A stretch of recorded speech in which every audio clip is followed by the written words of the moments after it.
So, here we are. We have now entered the month of October, which means that it is officially spooky season. And what better way to celebrate the holiday season than with Netflix's new series Wednesday? If you don't know what it is, it's about Wednesday, Addams, the daughter of Gomez and Morticia Addams, who goes to Nevermore Academy, a school for outcasts where she tries to thwart a killing spree, while also trying to figure out what happened to her parents back in the day, okay?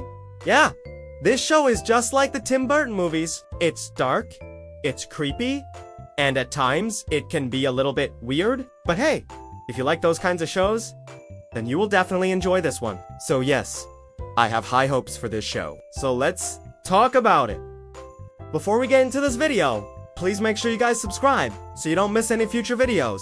Also, there will be spoilers for Wednesday, Session 1, Ep1. Wednesday's child is full of woe. So if you haven't watched it yet and you plan on doing so, then I suggest you stop watching this video and go watch the episode first. Then after you come back, and then I hope you enjoy this video. Okay, thank you. Now, let's get started. The episode opens with a cold open of some kind of monster attacking people at a local raven dance. And then we cut to Wednesday being taken to Nevermore by her parents. She doesn't want to go to the school, but they say they have no choice because it's the only school that will accept her. Oh, and did I mention that this episode takes place in the present day? Yeah? So they're not like reimagining Nevermore or anything like that. This is like the modern version of it. When they arrive, they meet with Principal Weems, who I assume is the principal of the school. She tells them that their daughter was accepted through a legacy acceptance. You see? The parents went to this school back in the day. And even though it's been years since they graduated, she still had enough clout to get her daughter accepted. They leave her off at the front gate and she makes her way over to the courtyard where she sees the hideous monstrosity known as Tyler Galpin. He asks her if she needs help carrying her stuff, but she says no and walks away from him. And I'm telling you, this guy is an absolute stud. Like, wow, just look at him.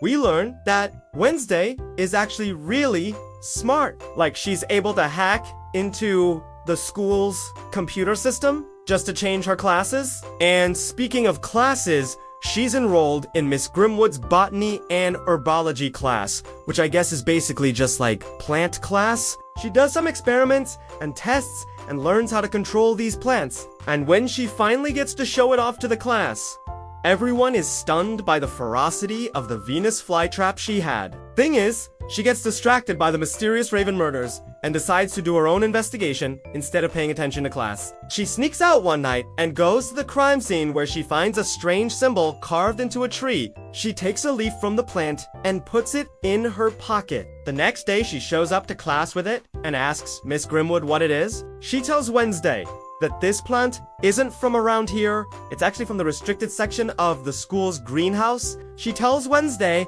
that she shouldn't be going to that part of the greenhouse because she's not supposed to be there, but Wednesday says she already knows that. She also meets up with her roommates, who are very different from her. There's Enid, who is super bubbly and energetic, and loves everything that has to do with colors and rainbows. The other girl, Roxy, is more like Wednesday's vibe. She's a bit of a loner, and she seems like she could care less about what happens. Wednesday learns that these girls are actually cousins, and she's kind of surprised when she finds out that Enid is a werewolf. I mean, come on, like she couldn't look more human if she tried. The two of them get into a fight one night because Wednesday invites over Eugene, one of her classmates, who's kind of weird, and Enid gets pissed because she didn't tell her that she was bringing someone over. So yeah, things start off rough between these two, but I'm sure that'll change later. Principal Weems calls Wednesday into her office and questions her about the Raven murders. She had received a tip that Wednesday was somehow involved. She denies it, but Weems tells her that she knows that Wednesday snuck into the greenhouse, which is considered trespassing, and she warns Wednesday that if she gets caught doing anything else, she'll be expelled. While she's leaving the office, she passes by Eugene, and he gives her a drawing of the monster that attacked people at the Raven dance. It looks like something straight out of a nightmare. It reminds me of the xenomorph from Alien.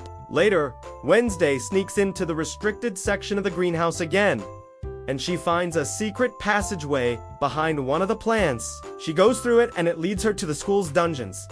She finds a book that explains what this place is. It's called the Ague, and it explains how it's basically a place where monsters are made. Basically, the school has been using this place to make monsters to attract monster hunters to the school so they can practice their skills. It says that one monster hunter accidentally released the creature that killed the students at the Raven Dance. Wednesday learns that this monster is actually a hide, which is a type of monster that feeds on human skin. She looks around and finds the hide's collar. I guess that the monster must have dropped it during the struggle. We find out that Tyler is actually the one who gave the tip to the principal about Wednesday. Later, he approaches Wednesday and apologizes for giving her out. He says that he felt threatened by her, so he did it to protect himself. She wasn't buying it, so she went over to his house and spied on him to see if he was actually the monster. I gotta say, this kid is lucky he hasn't been caught yet. He's so obvious about the fact that he's hiding something. Wednesday peeks through the window and sees him transform into the hide. So yes, Tyler is the monster. Wednesday decides to confront him about it, but he runs off before she can ask him anything. She chases after him, and they end up fighting on top of the bell tower. He tries to kill her, but she uses her newfound powers over the plants to stop him. They fight, and she eventually defeats him. After she realizes that he isn't the monster that killed the students, she lets him off with a warning. He tells her that he's not the only one working for her father's old nemesis, and she should be careful. So yeah, turns out that her father's enemy is still alive and well, and he's looking for revenge.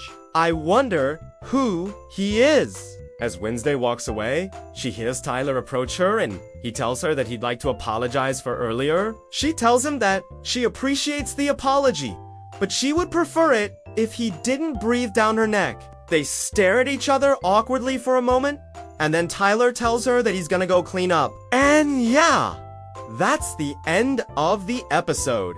Overall, I thought it was a solid start. I mean, it introduces us to the characters and the setting and the overall tone of the series.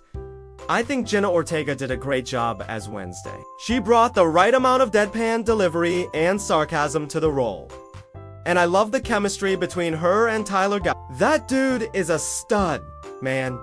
I mean, just look at him. Anyways, that's all I have to say for this video. Let me know what you guys thought of the series down below.